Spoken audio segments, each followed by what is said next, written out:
Yes, he.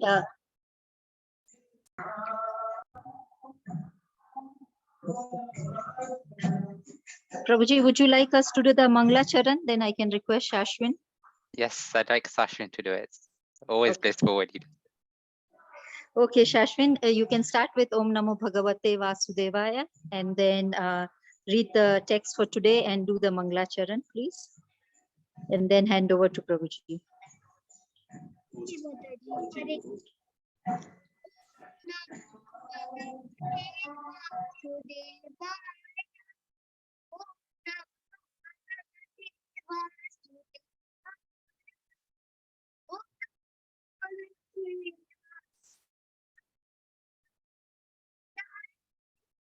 Sashwin, your voice is not clear.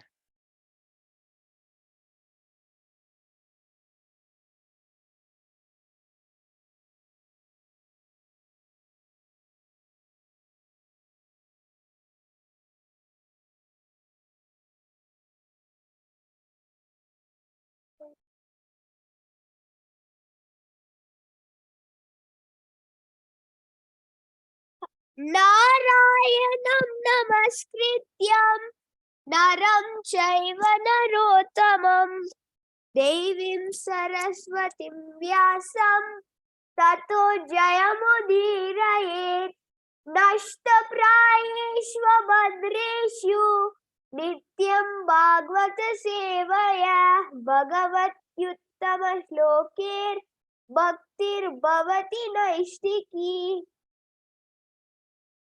हरे कृष्णा। एष वै भगवान् साक्षात् आद्यो नारायण पुमान् मोहयान् मायया लोकं गूढश्चरति विष्णु। हरे Krishna. Hare Krishna. Thank you, Sashwin. So translation of Canto 1, Chapter 9, verse 18. This Sri Krishna is no other than the inconceivable original personality of Godhead. He is the first Narayana, the supreme enjoyer, but he is moving amongst the descendants of King Vrishni, just like one of us, and he is bewildering us with his self-created energy. Purport. The Vedic system of acquiring knowledge is the deductive process. The Vedic knowledge is received perfectly by disciplic succession from authorities. Such knowledge is never dogmatic, as ill-conceived by less intelligent persons. The mother is the authority to verify the identity of the father. She is the authority for such confidential knowledge. Therefore, authority is not dogmatic. In the Bhagavad Gita, this truth is confirmed in the second verse of the 4th chapter, and the perfect system of learning is to receive it from authority. The very same system is accepted universally as truth, but only the false arguer speaks against it. For example, modern spacecraft fly in the sky, and when scientists say that they travel to the other side of the moon, men believe these stories blindly because they have accepted the modern scientists as authorities. The authorities speak, and the people in general believe them. But in the case of Vedic truths, they have been taught not to believe. Even if they accept them, they give a different interpretation. Each and every man wants a direct perception of Vedic knowledge, but foolishly they deny it. This means that the misguided man can believe one authority, the scientist, but will reject the authority of the Vedas. The result is that people have degenerated. Here is an authority speaking about Sri Krishna as the original personality of Godhead and the first Narayan. Even such an impersonalist as Acharya Shankara has said in the beginning of his commentation on the Bhagavad Gita that Narayan, the personality of Godhead, is beyond the material creation. The universe is one of the material creations, but Narayan is transcendental to such material paraphernalia. Bhishma Dev is one of the 12 Mahajans who knows the principles of transcendental knowledge. His confirmation of Lord Shri Krishna as being the original personality of Godhead is also corroborated by the impersonalist Shankara. All other acharyas have also confirmed this statement, and thus there is no chance of not accepting Lord Krishna as the original personality of Godhead. Bhishma Dev says that he is the first Narayan. This is also confirmed by Brahmaji in the Bhagavatam 10.14.14. Krishna is the first Narayan. In the spiritual world of Vaikuntha, there are unlimited numbers of Narayans, who are all the same personality of Godhead and are considered to be the plenary expansions of the original personality of Godhead, Sri Krishna. The first form of the Lord, Sri Krishna, first expands himself as the form of Baldev, and Baldev expands in so many other forms, such as Sankarsana, Pradyumna, Aniruddha, Vasudev, Narayan, Purusha, Rama, and Nrsimha. All these expansions are one and the same Vishnu Tattva, and Sri Krishna is the original source of all the plenary expansions. He is therefore the direct personality of Godhead. He is the creator of the material world, and he is the predominating deity known as Narayana in all the Vaikuntha planets. Therefore, his movements amongst human beings are another sort of bewilderment. The Lord therefore says in the Bhagavad Gita that foolish persons consider him to be one of the human beings without knowing the intricacies of his movements. The bewilderment regarding Sri Krishna is due to the action of his twofold internal and external energies upon the third one, called marginal energy. The living entities are expansions of his marginal energy, and thus they are sometimes bewildered by the internal energy and sometimes by the external energy. By internal energetic bewilderment, Sri Krishna expands himself into unlimited numbers of Narayana and exchanges or accepts transcendental loving service from the living entities in the transcendental world. And by his external energetic expansions, he incarnates himself in the material world amongst the men, animals, or demigods to re-establish his forgotten relation with the living entities in different species of life. Great authorities like Bhishma, however, escape his bewilderment by the mercy of the Lord. That's the translation and purport.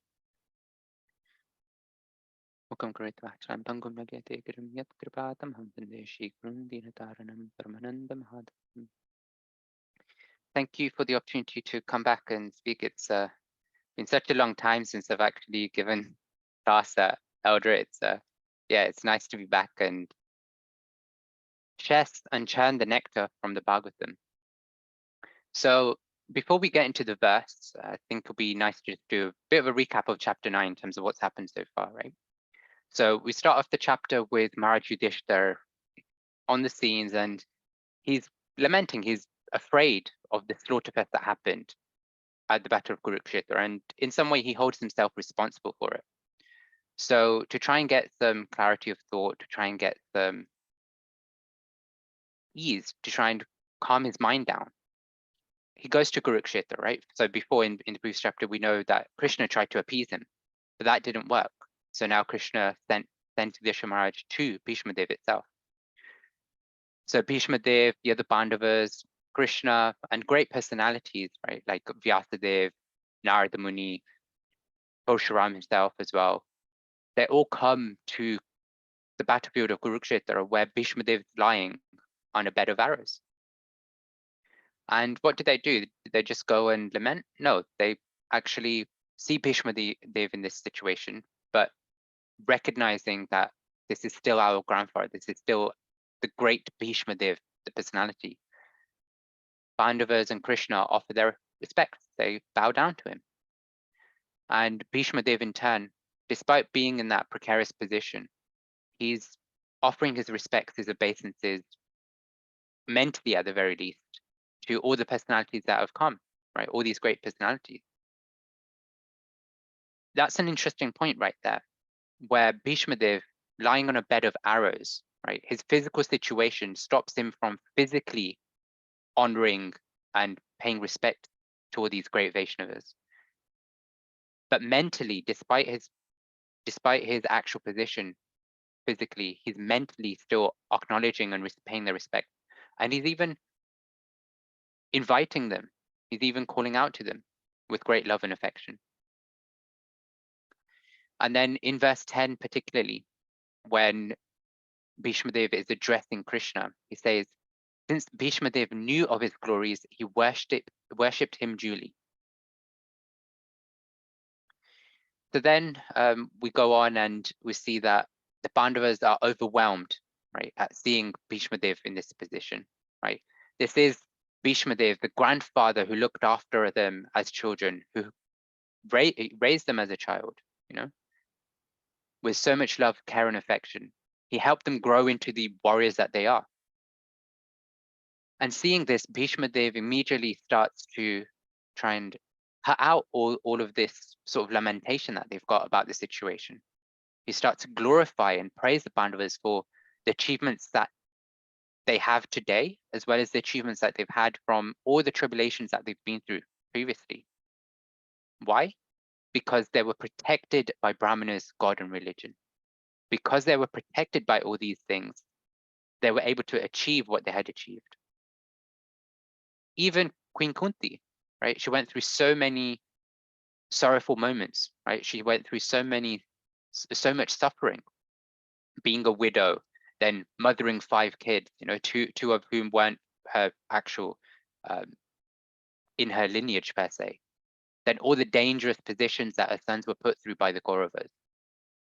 They went through so much, not just the Queen of Kunti, but also the Pandavas. They all went through so much. But Bhishma Dev is appreciating and praising and glorifying their achievements for having stuck through it, all because they were protected by Brahmanas, God, and religion. And then he goes on to explain about the concept of time that we hear from the Bhagavad Gita, right? Kal, where Bhishma Dev kind of elaborates on the point that it doesn't matter who you are. It doesn't matter how strong you are. It doesn't matter how skilled you are.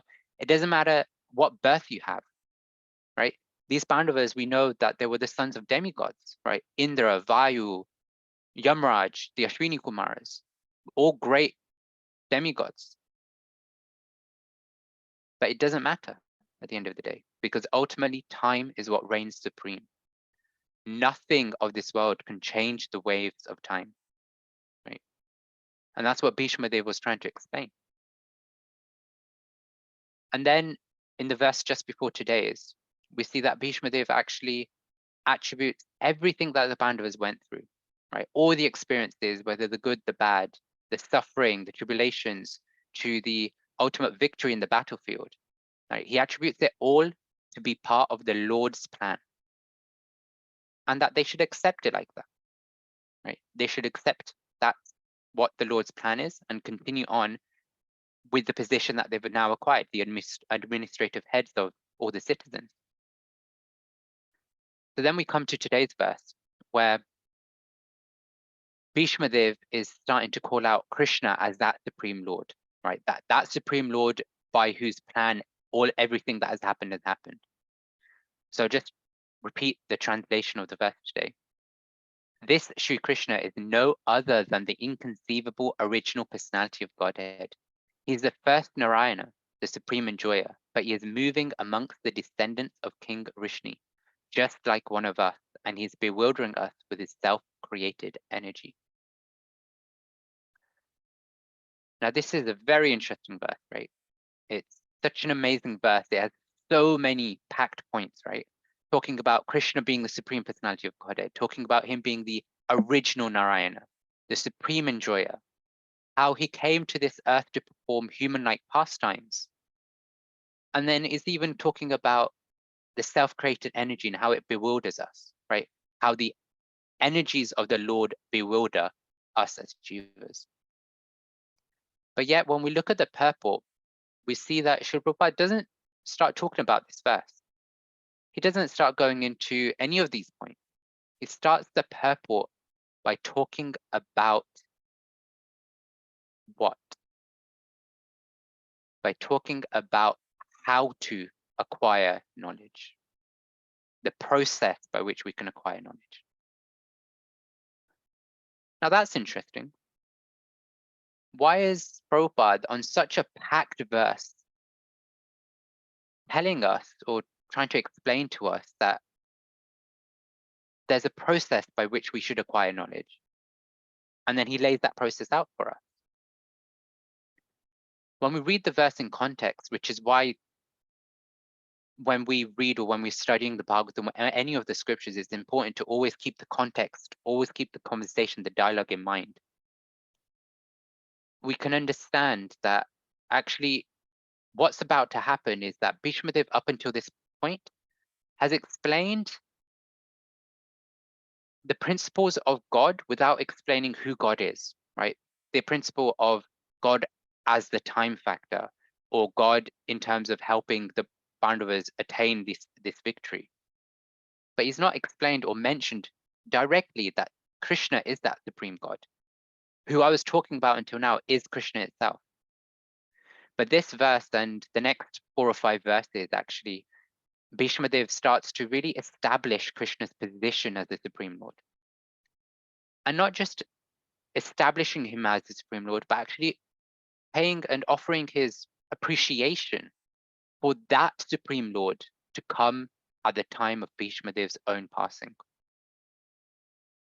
Now, for some of us who are on the call, we might be familiar with the Mahabharata, the character of Bhishma Dev, but maybe not in so much depth. But what we would probably know and understand is Bhishma Dev was fighting against the Pandavas, right? So a question that might come to mind is, well, why should we believe Bhishma Dev, right? Okay, he was this great warrior. He fought the Pandavas. He was unbeatable. He was unconquerable. But then Krishna and Arjuna cheated him, and that's why he's now on a bed of arrows. Why should we believe his words, right? Especially by the fact that he was fighting against God, and now he's calling Krishna God. That doesn't make sense. And it's for that exact reason, along with helping us as devotees understand that the knowledge that we're acquiring doesn't come from just our own endeavors. It comes from a process. We should be looking to acquire knowledge through a process. It's for that reason that Prabhupada actually explains this process.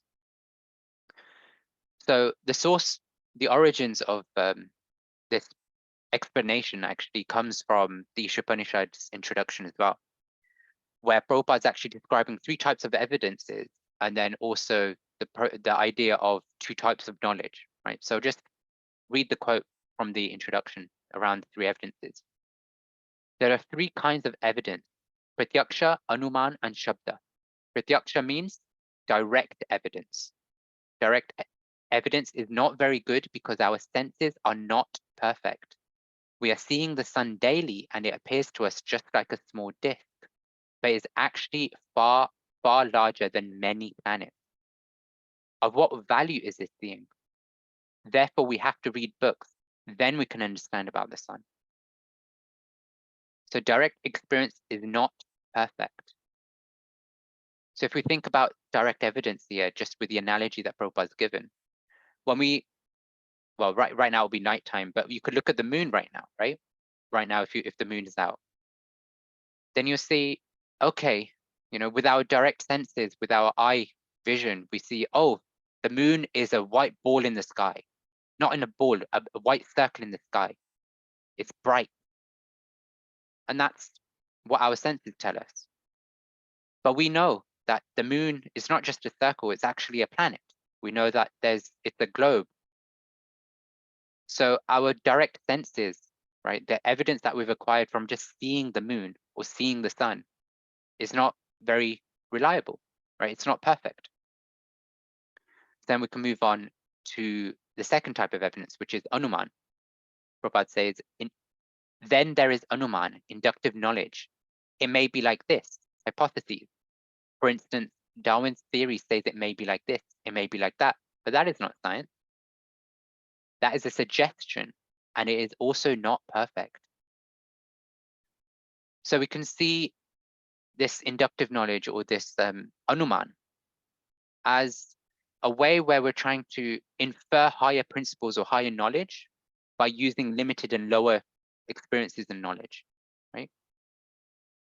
Another example that comes to mind, very classic one, is is Newton. Newton's law of gravity. Sitting under a tree, an apple falls. Okay, he sees that the apple has fallen, and so he's hypothesizing, okay, there must be something that this land, this earth, there must be something for it to attract the apple, for the apple to come down and not up. He didn't have any form of evidence for his theory, for his induction, but he just saw an experience and he tried to relate it to a thought process, a thought experiment. But then Prabhupada, in the next sentence of the Upanishad introduction, says, but if you receive the knowledge from the authoritative sources, that is perfect. So many times we see just in the scientific or the research world that there's this theory that comes up, there's that theory, and now, okay, no, the research was wrong. We missed this point, that point.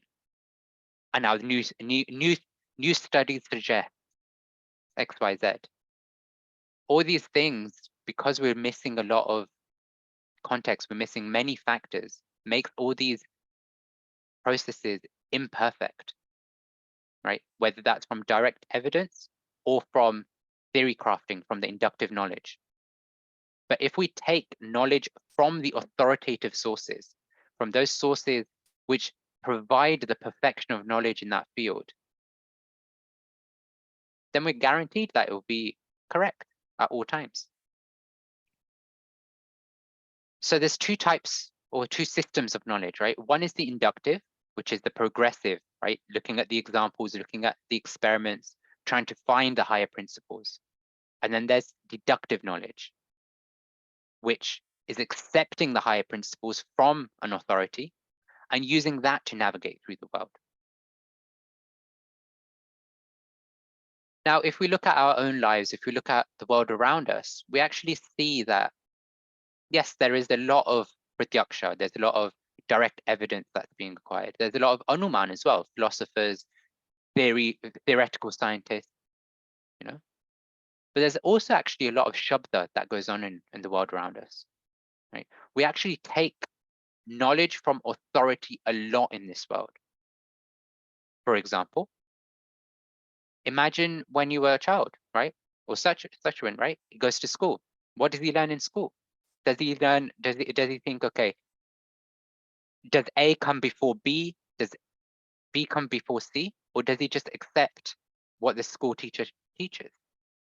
If the teacher says the alphabet goes A, B, C, and the student says, no teacher, I think it's A, D, C, then what's going to happen?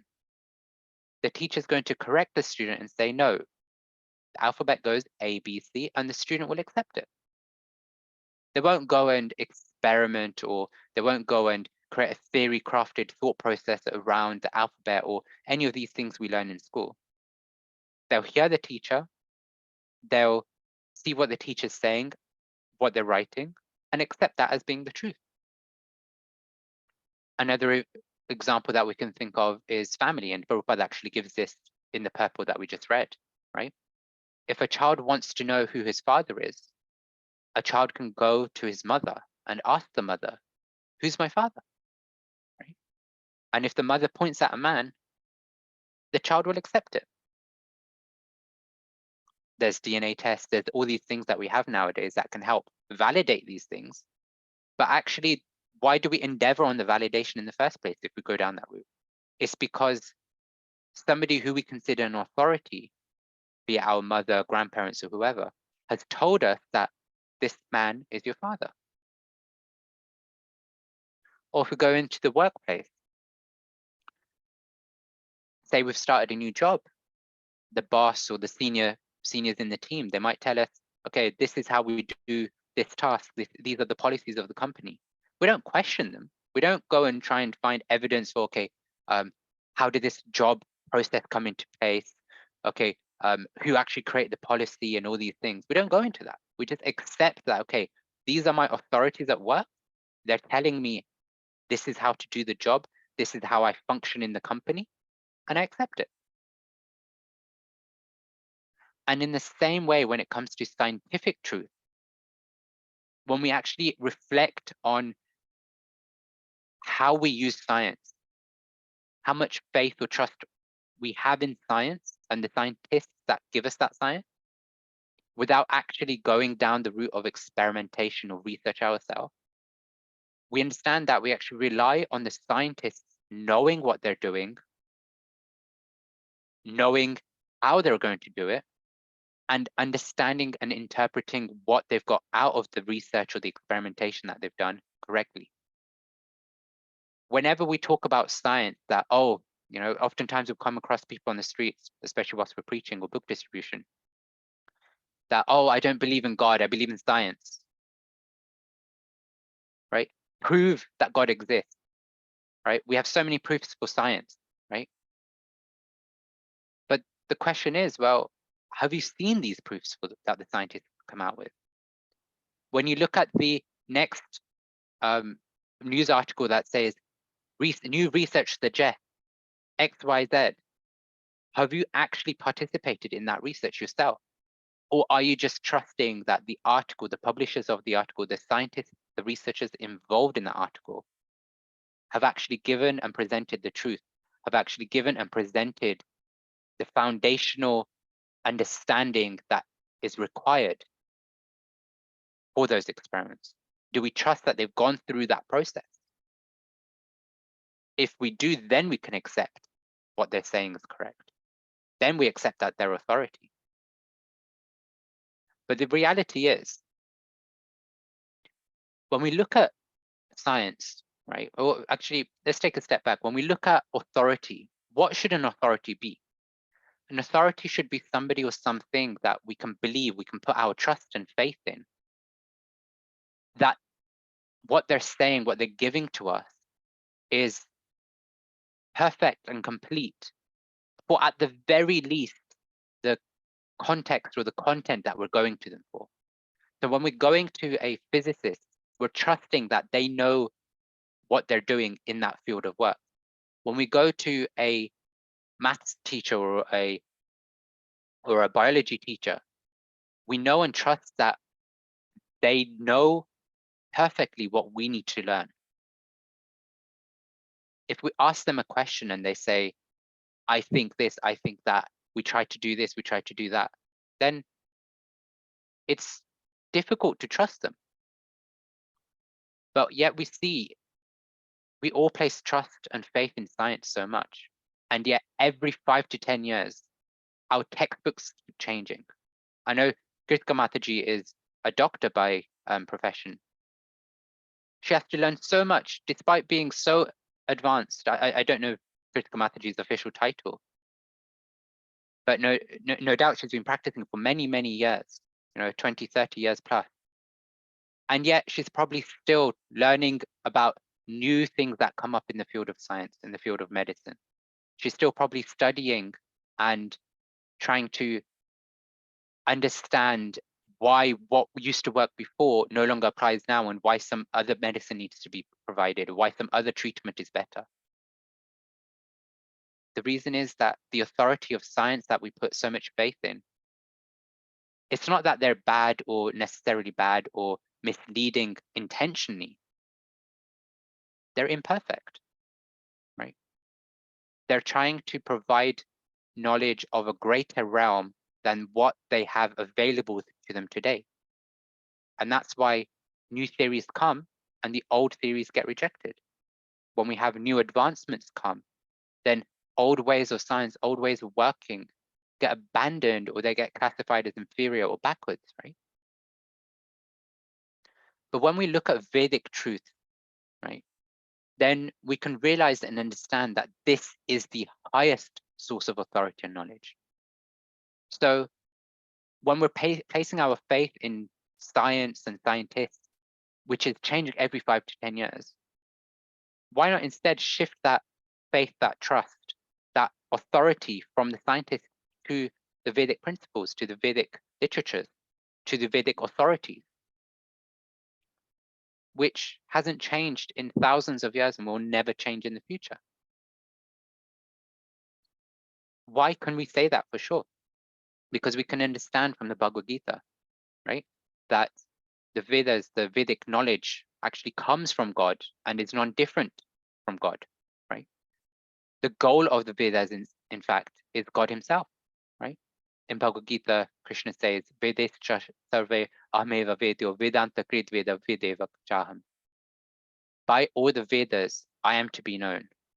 Indeed, I'm the compiler of the Vedanta, and I'm the knower of the Vedas. So the Vedic literature that we place our faith in is because it comes from Krishna. It is Krishna. And the goal of the Vedas is Krishna.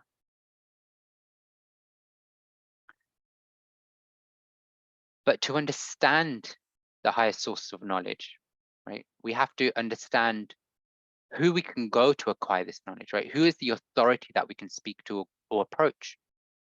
And again, in Bhagavad Gita, Krishna explains that this is through disciplic succession that we receive it, right? Even parampara praptam. We should receive this highest knowledge from a disciplic succession. What is a disciplic succession? It's where someone is taking the perfect knowledge from the perfect source and then passing it down to the next generation, to their disciples, perfectly, without alterating it, without changing it, without manipulating it. And then their disciple repeats the same process. They take that perfect knowledge and pass it down perfectly also. And then in that way, a parampara, a disciplic succession is created.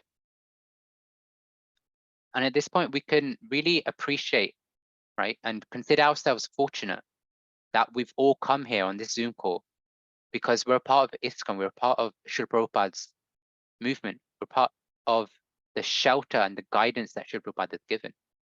Because that's exactly what Srila Prabhupada did. In the Bhagavad Gita, in the introduction pages, we can find, Prabhupada laid it out for us, the parampara system directly from Krishna all the way to Prabhupada.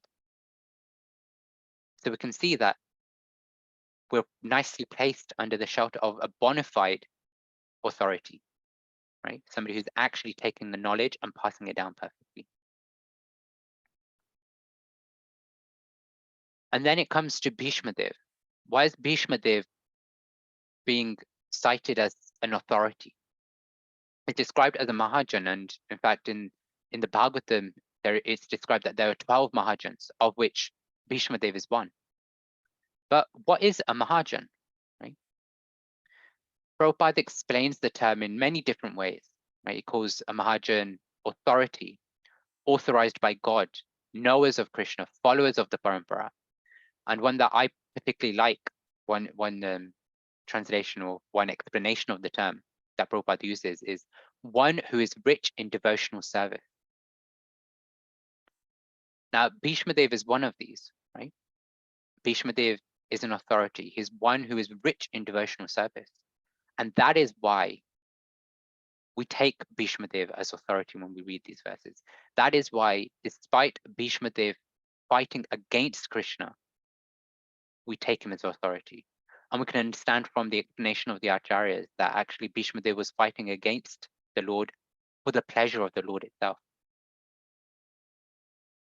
So when we read these verses or when we attend these classes for the next few days, especially on this topic of Krishna being established as the Supreme Personality of Godhead, we can take it in the light and we can always meditate and remember on the fact that Bhishma Dev that is speaking, that is lying on these bed of arrows, it's not that we're listening to him in the Bhagavatam or that he's speaking in the Bhagavatam because he's a great personality or he is a warrior or just an associate of Krishna. No.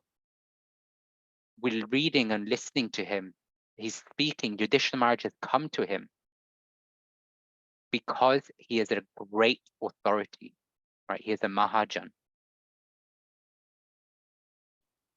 Now, another interesting fact that we can kind of notice when we analyze or look at different scriptures or even material books, right?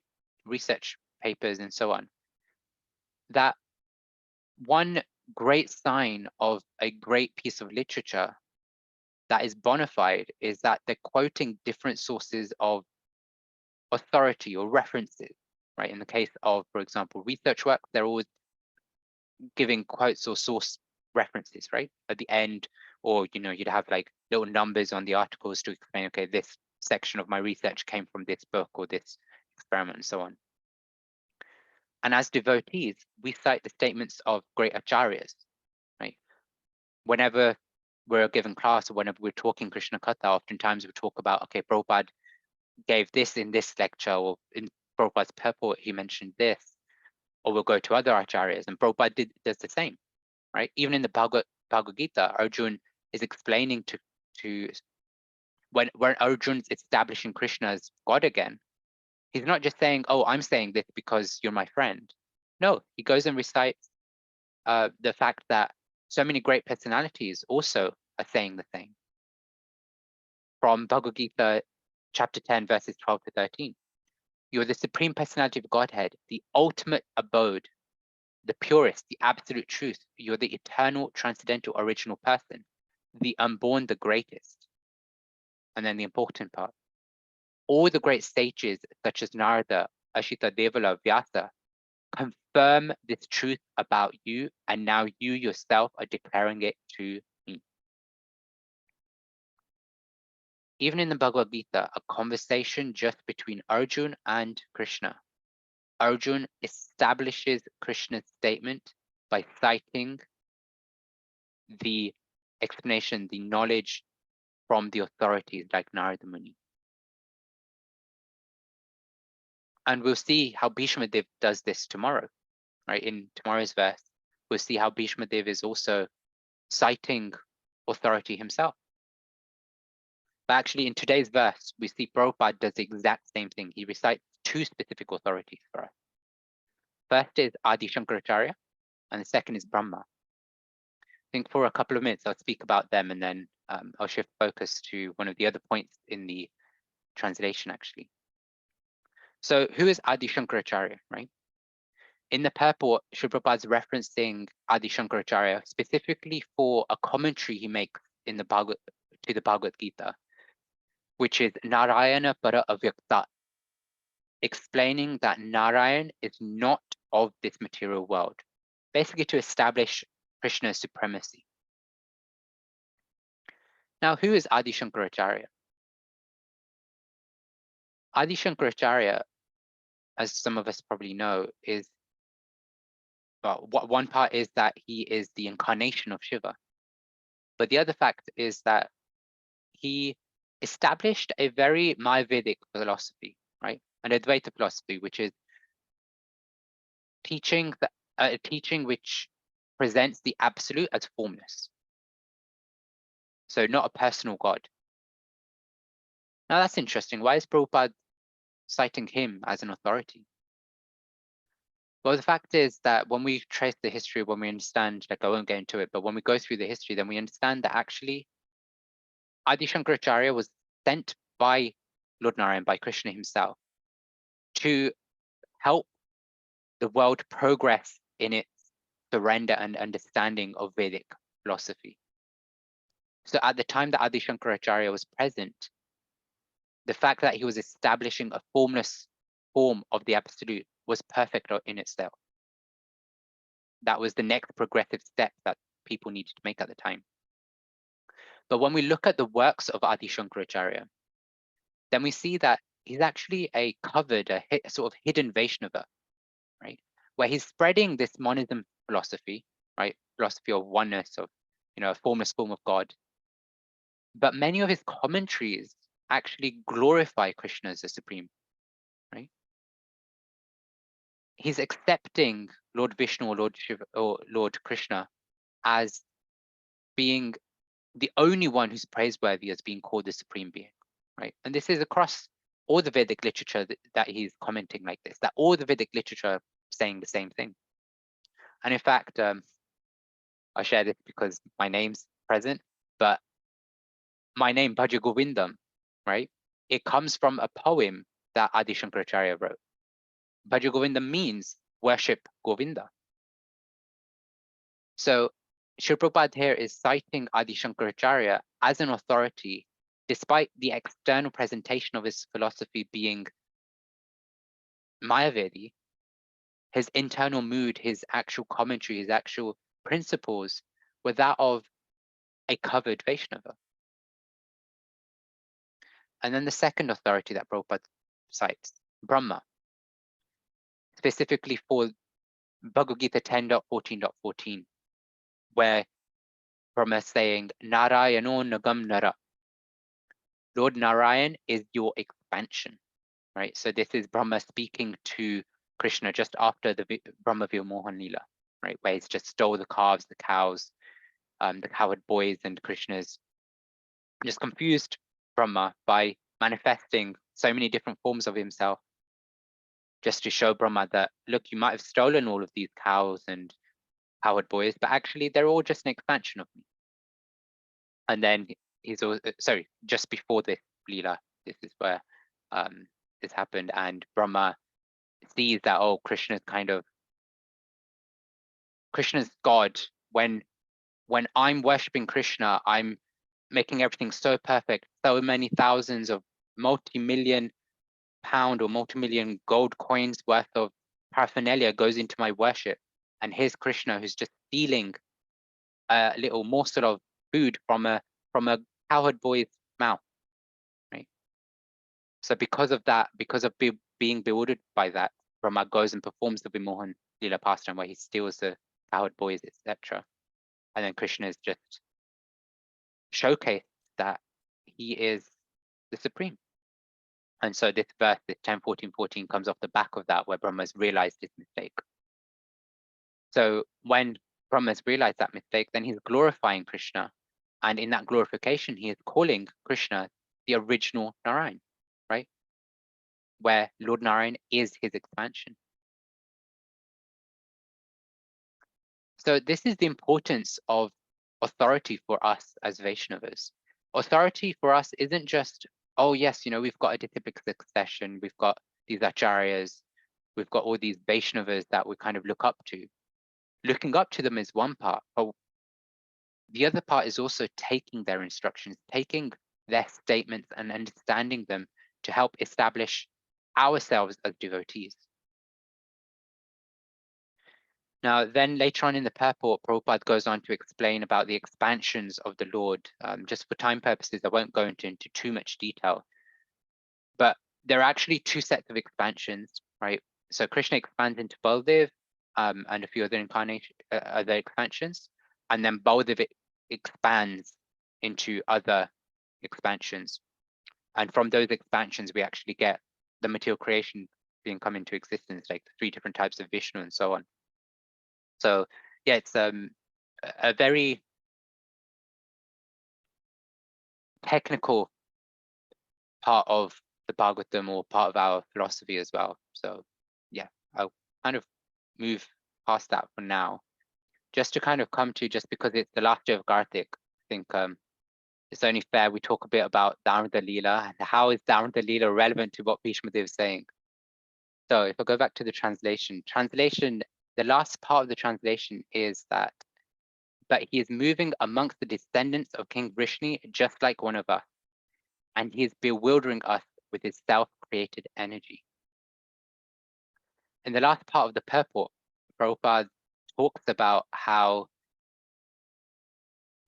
just trying to find it. So he incarnates himself in the material world among the men, animals, or demigods to re-establish his forgotten relation with the living entities in different species of life. Great authorities like Bhishma, however, escape his bewilderment by the mercy of the Lord. So Bhishma Dev, who in the purport Prabhupada explains, escapes the bewilderment of the Lord.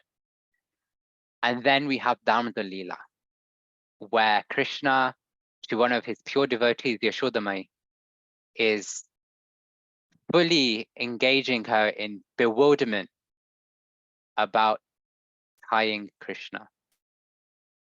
So just for Karthik purposes, I'll talk a bit about the pastime and then explain why it's relevant to this purport. So Damodar Leela, backstory, Krishna is very hungry. And so he goes to his mother and he's, as a child, he's drinking the breast milk of Mother Yashoda. And at that time, there's milk that is on the pot that Yashoda must put for Krishna's pleasure, but the milk starts boiling. And in order to save that milk, Yashoda goes and puts Krishna down, even though Krishna's not satisfied yet. He's still hungry. Yashoda goes to attend to the milk. And Krishna, he becomes very angry, he becomes very annoyed at Yashoda's act. I'm here to drink your milk, and you've just put me down for some other activity? That's not right. And in that act, he starts getting annoyed. And what does a child do when they're not annoyed? They start throwing tantrums, right? As adults, I sometimes do that still too, but yeah. What's Krishna's tantrum in this case? He breaks pots, he goes and steals butter. He goes and takes butter and feeds it to the monkeys. And as Krishna is doing that, as Krishna is going from one place to another, just trying to find ways to satisfy his anger, to try and find ways to become a nuisance for Yashoda. Yashoda comes out and he sees, oh, Krishna's not here. Krishna's gone, but the pot's broken. And there's butter everywhere. Did Krishna do this? And just then she sees small butter footprints, taking her from one room to another. And she's thinking, okay, yes, Krishna, let me find Krishna. And when she gets to Krishna, what is Krishna doing? He's feeding butter to monkeys while sitting on top of a grinding mortar. And then there's a chase scene that happens, forget all the car chase scenes that you see in movies, forget all the robbers and cops chase scenes. This is the ultimate chase scene, right? A son, which is the personality of Godhead, and his mother.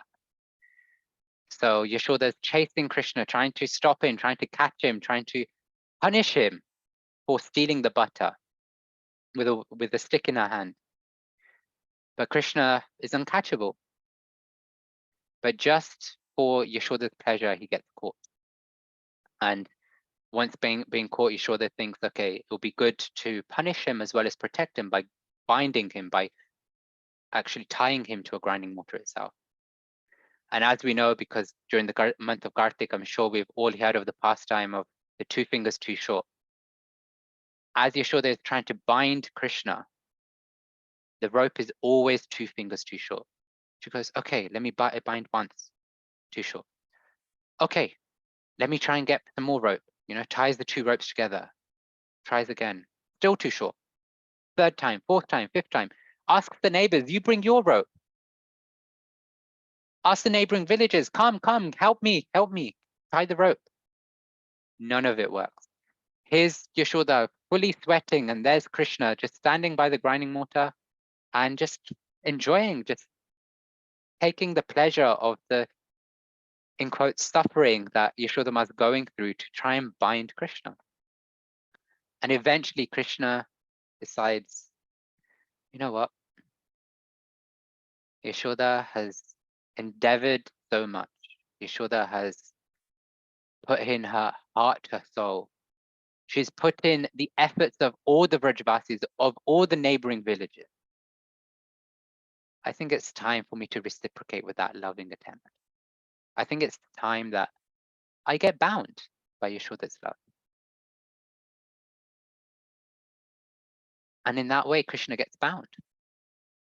Now, the learning there is that Yashoda put so much effort, put the effort of so many other devotees in to bind Krishna. She could have given up after a few ropes. It'd be like, how is this happening? Like, what's happening? How is the rope not tying? Okay, Krishna is this big, right? He's a small child, so he's this big. His waist is about, maybe 1 meter in circumference or whatever it is. And yet I'm getting ropes which are 5 meters, 10 meters, 100 meters, and he's not, and it's too small for him. Such bewilderment of a pure devotee. And then we reflect of the bewilderment that we go through in our lives.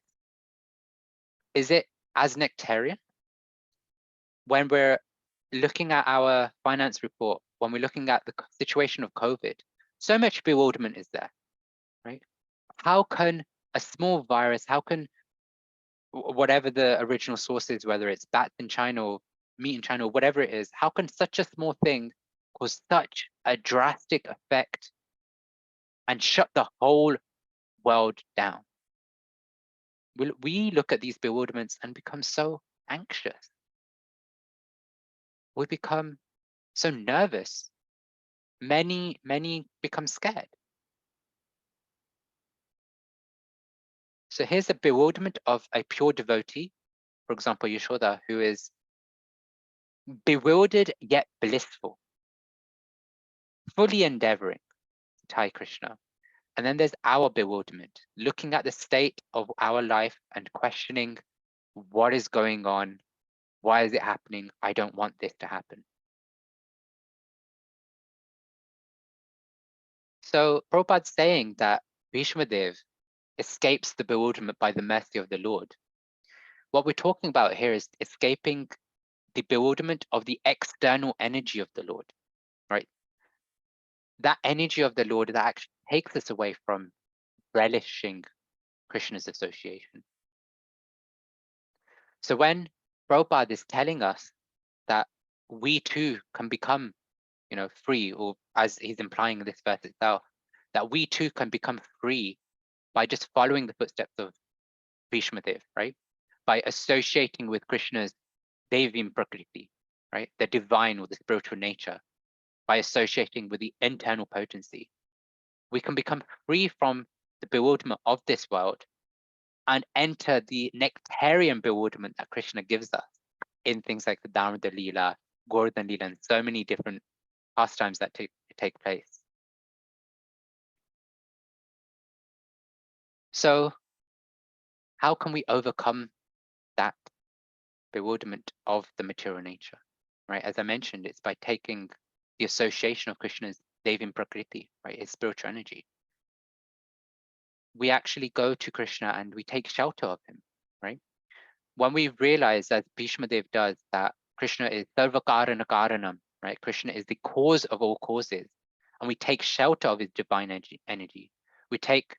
We engage fully in devotional service, or as the means of liberation in this world, in this yuga, in this Kali Yuga, is called, when we actually engage in the process of chanting Krishna's names, then we can become bewilderment free, right? And enter into the pastimes of Lord Krishna. So as we do, right, when we think about chanting the Lord's name, then the first thing that should come up is the Mahamantra.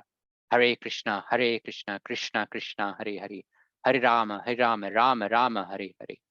And if we're always associating with the holy name of the Lord, then in that way we can always associate with the Lord, and we can become bewilderment free like Bhishmadev. So end there. Thank you. If there's any questions, comments, I'm not sure if Kritika Mataji is still there. Oh, Aragam the Prabhupada. Hare Krishna, Prabhuji. Thank you, Dandavat Pranam.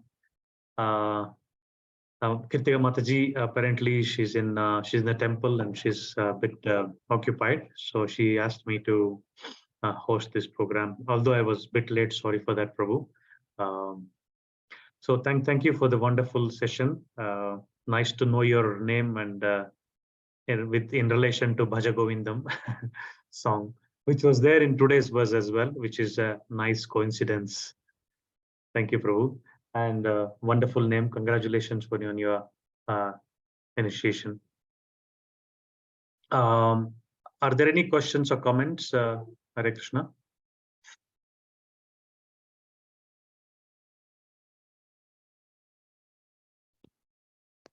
Yeah.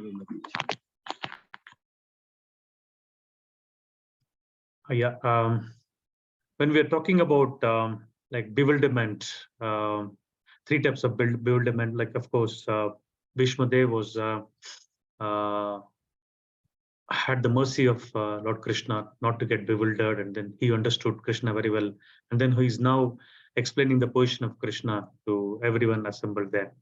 And also Yashoda Mata, you just mentioned in the last day of Kartika here, and how she got bewildered and then blissfully bewildered, and like what is, I mean, is there a difference among these two bewilderments? I mean, first one is not a bewilderment. He's saving from the, I mean, Krishna is saving the devotees from the bewilderment, but in one sense, he's engaging some devotees in some kind of bewilderment blissfully. Yeah. Yeah. So if I understand the question correctly, you can correct me if I'm wrong. Yes. But is this question more about what's the difference between us being bewildered, like in this world with the stuff around us and what's going on in our life, versus the bewilderment that we hear about Krishna giving his devotees? Yes. Yeah, it's a really nice question, actually. I think two things come to mind, and I don't know if devotees on this call have other sort of things, but one is that when we think about our own bewilderment, like I was mentioning, it gives us anxiety, you know, like, okay, you know, I have to wake up on Monday morning, okay, I have to go to work, you know, like, okay, why do I have to work so hard? And then we look at our bosses and, you know, CEOs, and they're like, you know, all relaxed. They come to work in their brand new posh cars, and we're like coming in with our old, like 10-year-old cars and everything else. We get bewildered, like we're working more than they are, but they somehow have more money than us, right? That's one type of bewilderment that we have, or relationships or anything, right? It gives us anxiety in this world. But when we look at the devotees, right, and sorry, mind you, that anxiety gives us a negative feeling in the heart, right? It's even if on the surface it might seem quite positive, but we know further down the line it's going to bring us back into some sort of reality check. But when we look at the devotees, on one side you can see Yashodama or say Indradev and all these devotees becoming bewildered and like confused about what's going on, and maybe even lamenting to some extent. But then we see that as the pastime unfolds, they're relishing that bewilderment so much. Like if we think of like the Brahmavi Mohan Leela or Indra's Govardhan Leela, after the pastime has taken place, we see that they're offering their respects, their obeisances, their prayers to Krishna, and it's so magnanimous in terms of their prayers. It's not that they're like, oh, okay, this is how it happened, you know, and then like they kind of have a understanding of reality and then move on.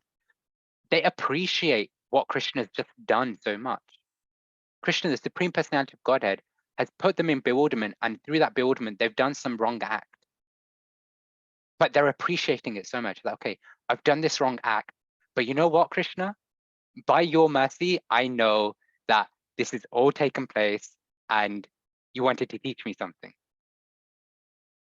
So I think that's kind of the difference that comes to my mind, is like, one is that when we see bewilderment in this world versus that one, it is that difference between the consciousness of that bewilderment. And the second, which is quite standard, is the fact that our bewilderment is to do with the external energy of the Lord. It's taking us away from Krishna. Whereas the bewilderment of devotees, if their consciousness is clear, then they see it as something that Krishna is giving them to come closer to Krishna. Thank you, Prabhuji. I was just thinking about Prabhupada's when he was purchasing a property in US. I think he asked the devotees, and then what was the price, and then it was too high, something like $300,000 that time. And couple of times he just said no, that it's too much money, just too much anxiety. He keeps on pushing it ahead. So, and then in the end he just bangs the table and says, no, just purchase it. Anxiety, we have to go through anxiety. It's better to go through spiritual anxiety. So I was just remembering that point. So I mean, Prabhupada utilized that anxiety in Krishna's service. Yeah, that's actually really nice pastime. Take on spiritual anxiety. Yes. Take on anxiety for Krishna, and Krishna will take your anxieties away. I don't remember who says that. Jai, Hare Krishna, Prabhu. Jai, thank you very much. Vidura Das here. Sorry, my connection is not fast enough to switch on the video. I can just go by sound. That was wonderful name, Bhaj Govindam Das. Very nice. Congratulations. Bhaj Govindam, Bhaj Govindam, Bhaj Govindam, Mudhamate. Who said that? Do you know who said that? Yes, Adi Shankaracharya, exactly. So you have a constant reminder not to be mudhamate.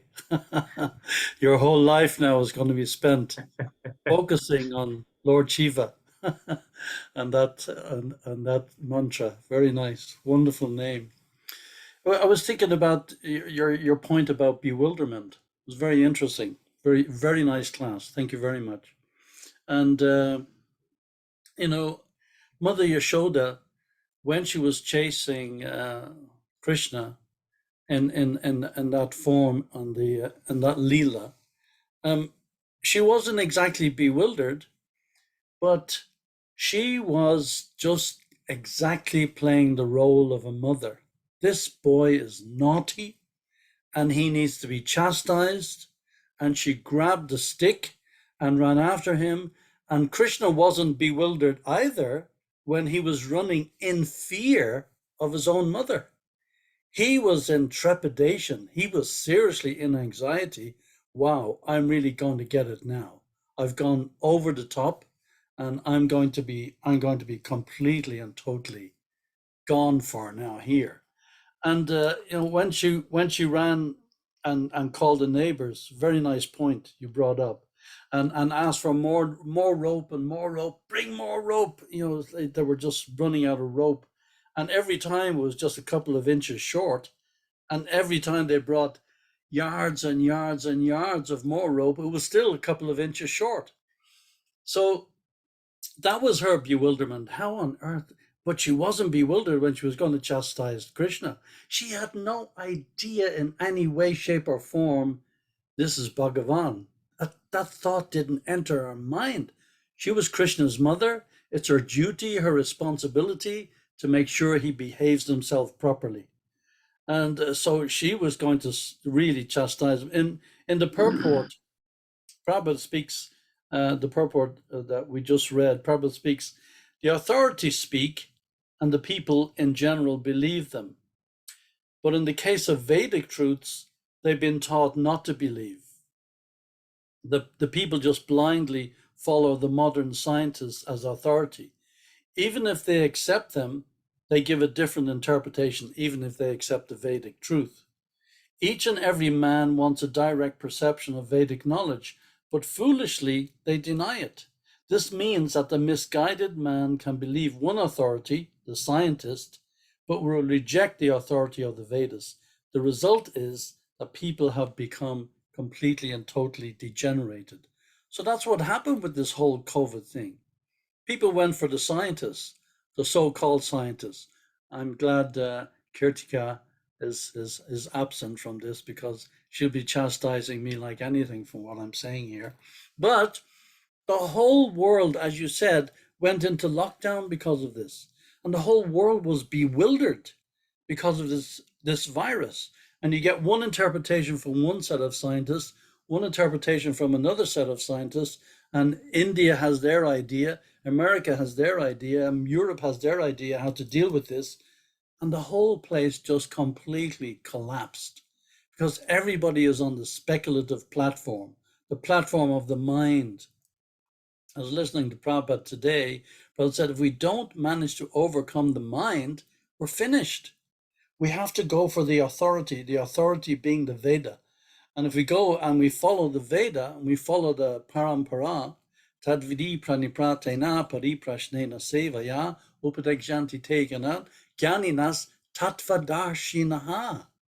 Why? Because he has seen the truth, tattvadarshan. That's what we need to follow. We need to follow the tattvadarshan. Everything else is completely and totally secondary. Way, way, way, way down the list of priorities. When we follow the Veda, when we follow the actual science, the only science that counts is the science of Bhagavad Gita. Everything else is completely useless. Asara, a complete and total waste of time. So if, in order to, we're not going to get into the comparison between us and the Astakaliya Leela or the Leela with Yashoda and Krishna. That's a completely different picture. But Mother Yashoda, she was absolutely dedicated and totally fixed on what she was going to do to Krishna. Krishna was totally in fear of her. It's a completely different situation with us. We need to fear the material sphere. We need to be in total and constant consternation about what's going to happen to us if we don't take shelter of the holy name. Satatam kirtayanto mam, yatantascha dridha vrata, namasyanchas tamam bhakya, nitya yukta upashate. Krishna says twice, always. in the same verse. Always chanting my glories, endeavoring with great determination, perpetually worshipping me with devotion, these great souls bound down before me. So Krishna is saying, with determination, dridha vrata. So we have to take this vow of determination to fix our lives on devotion to Prabhupada, fix our lives on devotion to Krishna. And it takes a big, serious vow. It's not a joke. Yes, we may be initiated, we may have gone through the process, we may be chanting our rounds, going to the daily programs, so on and so forth, endeavoring to be devotees. But Maya is not a joke. Maya is no joke. Maya doesn't send you a text message and say, okay, Vidura, tomorrow I'm going to put you in illusion and I'm going to bewilder you. And you better be prepared for it. It doesn't work like that. You don't get an email from Maya. Slowly but surely it creeps up on you. And before you know where you are, you're completely and totally in Maya. And you're the last person to understand this. You're the first person to experience it and the last person to recognize it. Everybody else can say, oh, Vidura's in Maya. Just look what he's doing. Look at his behavior. And I'm going around thinking, oh, yes, yatamat tatapat, I'm fine. Everything is glorious. It doesn't work like that. Maya is not a joke. I just finished reading the whole canto of Jad Bharat. Look at Jad Bharat. Look at his elevated status. I mean, who am I compared to Jad Bharat? And the way he became completely entrapped and falling in love with a deer. And then his whole life was transformed. All his tapasya, everything was gone. All his Vedic knowledge, boom, disappeared in a flash. So Maya is not a joke. That's why we have to take shelter of the total and complete absolute truth. And it's so nice. It's so unfortunate that I can't join these classes so often because it's dinner time in England. And I'm the main cook in our house, and not because I'm a good cook, because just that everybody else is so busy. My wife is preparing to go to work. She's a nurse in a very busy hospital near here, and so I take care of the evening meal. It's just and then with the change in the clock last week, it makes it even more difficult to join in.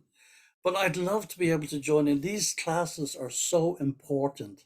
It's so wonderful to see that they're going on, and they're going on without stopping. And it's so nice to get such a variety of so many different points of view on the Bhagavatam. It's so great to hear. And thank you very much for your class. And thank you very much to all the devotees who are keeping it up and keeping it going. Sorry, I'll shut up now. I better keep quiet, because once I start, you can't shut me up, and that's the problem. Jai, thank you. Thank you so much, Prabhu. Thank you for joining, and we hope you can get time to join all the time. Jai, thank you very much, Prabhu. All glorious. Thank you, Prabhuji. Hare Krishna. Are there any other questions or comments? We have exceeded the time. Prabhuji, you're okay? You're not running out of time? I'm good, Prabhu. I'm good. Okay. I'm not the main cook, though. Okay, I think if there are no other questions or comments, we can end this session here. I request all the devotees to unmute and chant Hare Krishna Mahamantra once in glorification of His grace. Bhaj Govindam Prabhu. Jai. Hare Krishna, Hare Krishna, Krishna Krishna, Hare Hare. Hare Rama, Hare Rama, Hare Rama, Rama Rama, Hare Hare. Vancha kalpatarubhyasya patitanam Vaishnavebhyo namo. Srila Prabhupada ki jai. Hare Krishna. His grace Bhaj Govindam Prabhu ki jai. Prabhupada ki jai. ISKCON Edward ki jai. Jai. Thank you, Prabhuji. Hare Krishna.